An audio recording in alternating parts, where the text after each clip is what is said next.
ಇವತ್ತು ನಾನು ಹೇಳೋಕೆ ಹೋಗ್ತಾ ಇರೋದು ಜಿಮ್ಮಿಂದು ಬೇಸಿಕ್ ರೂಲ್. ಆದರೆ ಎಷ್ಟೋ ಜನ ಫಾಲೋನೇ ಮಾಡಲ್ಲ. ನೋಡಿ ಇಲ್ಲಿ ವೆಯ್ಟ್ಸ್ ಎಲ್ಲ ಹೇಗೆ ಬಿದ್ದಿದೆ ವರ್ಕೌಟ್ ಮಾಡಿದ್ಮೇಲೆ.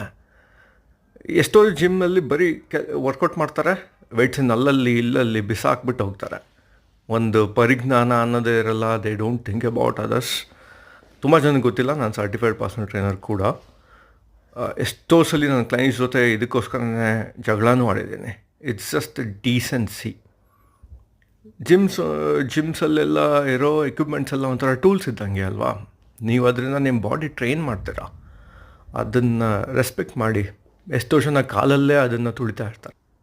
ನಿಮ್ಮ ಟೂಲ್ಸನ್ನು ನೀವೇ ಕಾಲಲ್ಲಿ ತುಳಿದ್ರೆ ಏನಾಗುತ್ತೆ ಅಂತ ಎಲ್ಲರಿಗೂ ಗೊತ್ತು.